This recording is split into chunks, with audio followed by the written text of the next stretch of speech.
Welcome to Not Milk Never Milk. Subscribe if you're lactose intolerant. You begin by confirming the inverter function is active and that the unit matches the room size. This prevents constant high-load cycling. Next, set the thermostat to 24 degrees 26 degrees and switch on Eco or Power Save mode so the compressor runs variable speed rather than full blast. Once done, close windows and doors and use ceiling or stand fans to spread cooled air. This reduces required runtime and keeps the inverter operating efficiently rather than fighting heat infiltration. Now fine-tune runtime and controls to lower energy use.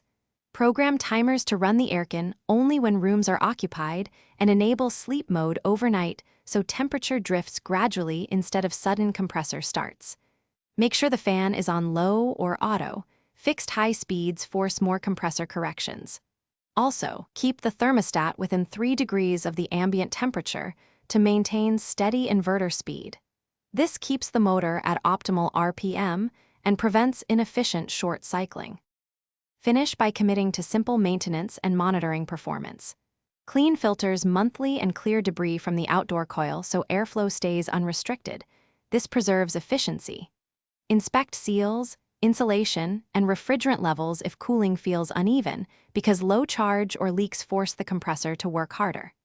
If you still see high electricity use, check for vibration, odd noises, or constant compressor cycling. Make sure to call a certified technician.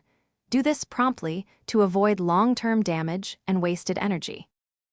Thanks for watching. If this was helpful, leave a like and consider subscribing. See you next time.